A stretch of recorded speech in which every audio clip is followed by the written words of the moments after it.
Good morning, YouTube. Muchismo Eugene, another video from Exit Strategy. Thank you guys for joining me. Hope everyone is doing very good, in good health, good spirits. If not, we're on that way. Just want to talk about a thankful heart, to which I'm thankful. I just came back. I dropped my daughter off to school. My son is under the weather. He hasn't went to school all week. This is often what happens when they're in their mother's care. And I've spoken about this in times past. This is full disclosure. There's nothing hidden here. It's not to disparage. But if you guys are interested in something called Munchausen syndrome by proxy, I need you guys to just check that out. Believe me, I've dealt with a lot of different people with a lot of different ailments. And I'm not the doctor. I'm not here to psychologically diagnose anyone. But I'll tell you what I am. I'm an empath. I pay attention, and I pay attention to detail. Sometime after the fact, but one thing is undeniable. Empaths, we do the math. When it's all said and done, we truly do the math. Just as time has passed, as I'm speaking about Munchausen syndrome by proxy, to which I discovered that I was actually reading about bipolar disorder. I have a book. I was reading it, Bipolar for Dummies. You know, the for Dummies sessions of books that you can buy. Nobody even talks about those anymore. That was a trend for a good time in the society, but I don't even know anyone who reads anymore.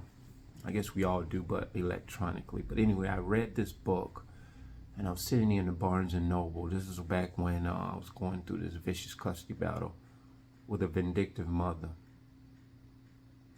And so I spent a lot of time in isolation. So this is not my first rodeo in isolation. I actually do well withdrawing and going into my little cove, because that's how you regroup.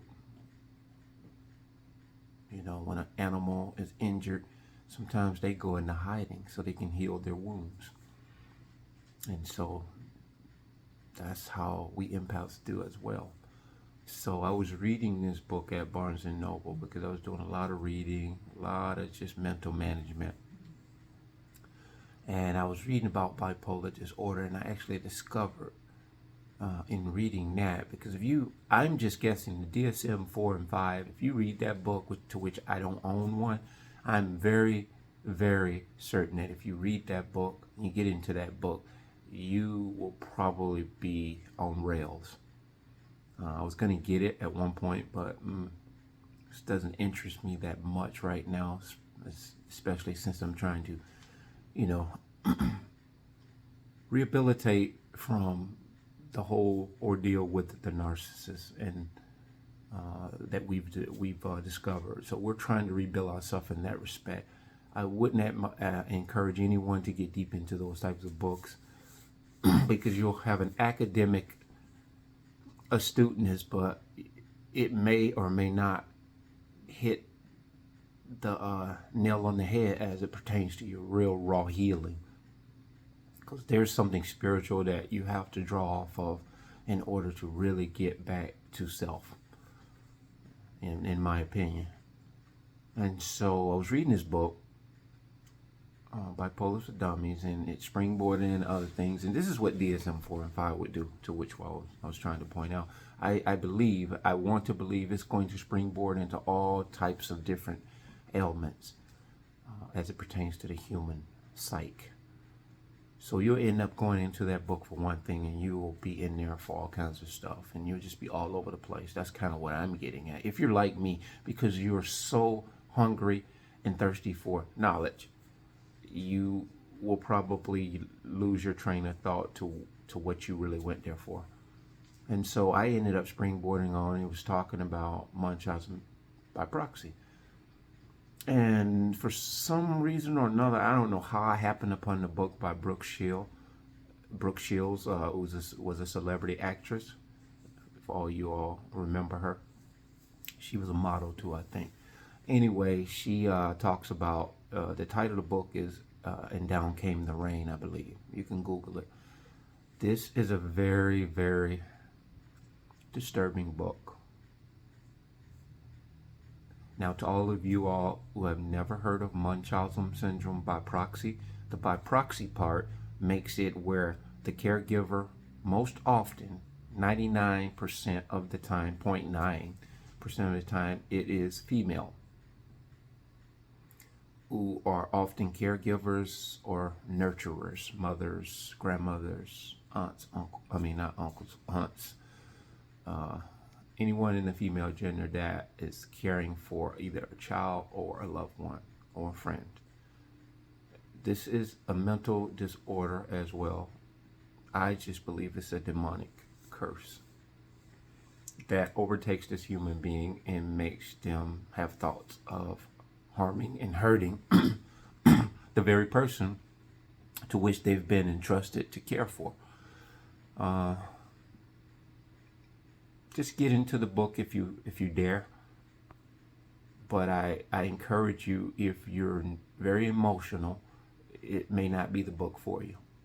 But if you're really steadfast on trying to understand a lot of different things in the psyche of the mind, this would be a very good book for you. And as a woman, if you're dealing with, and I understand women a lot more than I have in times past, and I have for a long time, as it pertains to their physiological makeup, the emotional as opposed to men are physical. We act out, women think out, and that's not synonymous across the board, because a lot of us men like myself, we have maternal, nurturing natures as well, which is going to be the bigger point once I express what I'm talking about with that book. Get into that book and just really understand that this is a book that will uncover some things and enlighten you in a way that you probably had never thought about. And it will probably help heal some women in a lot of ways. It'll help you understand some of the thoughts you've had in times past. And so the Munchausen syndrome by proxy is where a person harms another person. Munchausen syndrome is where the individual, most often a female, as I said before, female gender, brings harm to themselves. And they will often go to the doctor will heal them, or the by proxy, the caregiver will take the individual to the doctor, and the doctor will nurse them back to health. All of a sudden they will get ill again mysteriously. And these people are very cunning, they're very deceptive and deceitful, to the point where doctors have, they've gone these assailants have gone undetected for many months, and sometimes often years, and they've taken the life of several people. There's a couple articles where a lot of nurses have harmed and taken lives of children in the pediatrics departments, and also in the nursing homes. As I said, this is a book for people who are really steadfast in trying to understand a lot of dynamics in our world, why some humans do what they do. But the thankful heart is what I'm trying to get at today. Didn't mean to get so sidetracked, but that was informative there as well. I'm thankful. I have a thankful heart today. I took my daughter to school. She's only walking distance to the school, maybe 5-minute walk. But for some reason, I just don't, or I didn't today, want her to walk to school on her own. And it's a generally decent neighborhood. It's nothing obscure as far as her destination from and to the school. But I always think some of the craziest things, just vigilant in that respect. And it's not really a bad thing as long as you don't get really, really over the top with that. Better to be safe than sorry. Watch out for our little ones. So my son is ill, and they're twins, boy and a girl. They're a minute apart. And so that disconnect for them, I believe, is a disconnect for me. I just didn't want her to go to school without a partner. And so, and then that was some bonding time with her too. I went to her volleyball game last night, and they won again. They're 2-0, 2 games in. She's just happy for me to be there and support her, and I'm very happy to be there. As I told you in months before ago, I lost my job, or I got terminated. So this is a godsend. This is a lot of things that don't make sense in the moment. They often make sense in the end. So I'm spending a lot of time understanding that I could never be the best father in the world. It's just being the best person you can be on a daily basis. And so, and I don't ascribe to be the best father in the world. I just want to be the best person I could possibly be. And so I'm having that time with my children, and my son is ill right now. I'm about to actually making him hash browns, and I encouraged him to eat something today. He has, from what he told me yesterday, he went to urgent care, and he has, he said, infection of a strep throat, upper respiratory infection. And these kids have gone through a lot, man. You know, kids get ill. It happens. People get sick. But there's been so many mysteries surrounding some of their illnesses, most of their illnesses, by way of every time their mothers watch, they're sick. And for a long time in the courts, I barked and I yelled and I screamed, and then I began to speak firmly and directly about the same thing that I've been barking and yelling about. You just couldn't shut me up. Remember that book I read? I got some knowledge. I ran with it. Not so much in a reckless way, but very zealous in many cases. And I had good people around me that told me, you know, you don't have to stop the car, but ease off the gas pedal and just put it on cruise control. Don't stop saying what you're saying, but say what you're saying in a different pace. And so, you know, I was told, they hear you, man. You're saying the right things, all the right things, and I can hear the passion in what you believe in. Just continue to keep the course. And I did that. And as you know, I was victorious in 2016, I believe it was. And I obtained custody of the children by default, not so much because they listened to what I was telling them as it pertained to Munchausen syndrome, by proxy, just being vindictive. So this individual continued to shoot their own foot off. They were lying so fast they couldn't keep up with the lies.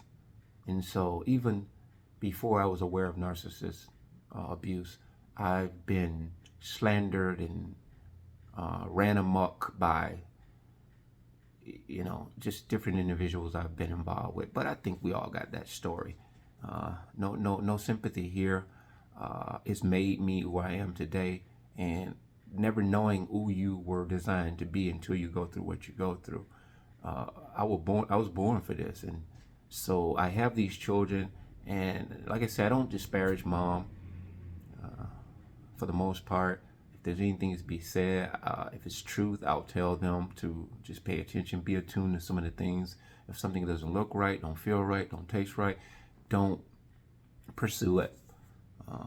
And I talk a lot to them about being put to sleep.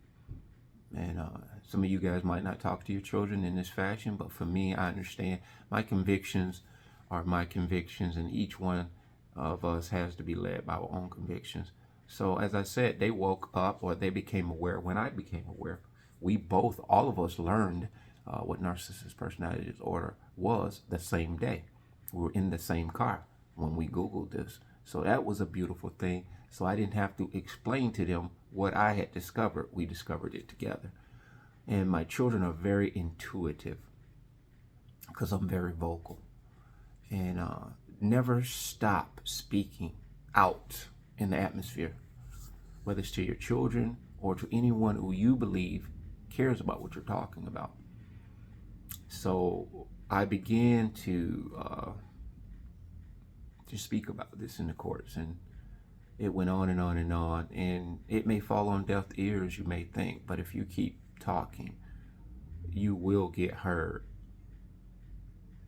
Even though in the beginning it seems like they're not listening, if that makes any sense. So there's a story in the Bible, I'm going to paraphrase it. It's where a mom or a woman came to, I believe it was the judge, and she had asked him to do something for her. You guys have to get into the book to understand these stories are beautiful.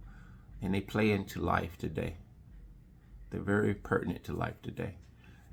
And so she continued to, I want to say badger, but continue, and persisted to this king, judge, whoever they were at that time. And he relented. And he even spoke and told the woman, you know what? Woman, you have beat me down mentally. I will do as you ask. Because she was very adamant about what she wanted. And she pleaded. And she, I guess, begged. And so that was the same attitude I had going forward. I mean, I had nothing to lose, man. I was getting arrested once a week. You know, it was a 15, 20 times throughout the course of the 4-6 year custody battle. I was in jail a whole bunch. And, you know, the charges and the paperwork that was filed. At one point I had a stack of papers under my bed, probably like that, where they had filed petitions and different things. And as like I said, I was born for this because God was training me. I was in training for what was about to happen by way of the narcissist. And that's probably, very possibly, why they didn't destroy me. My state of mind. Because my state of mind was already being built up. So the grateful and thankfulness of the heart is a reflection of all of these things, past, present, and going forward. Because not only am I able to speak about these things that I was taken through, but I'm able to reflect on them and say, you know what, man, today is a day just to have a thankful heart, because I was in a position to be able to take my daughter to school. I was in a position where it wasn't all about me. I was there. I was available, is what I'm saying. I was available.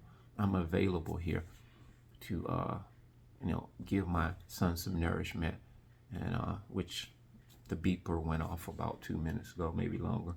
So I'm going to give him some hash browns, and maybe make him some soup, and give him a glass of orange juice. And he said, yeah, Dad, I can eat something. So I'm going to go do that. And I just want everyone to know that thankful heart, man, it will go a long way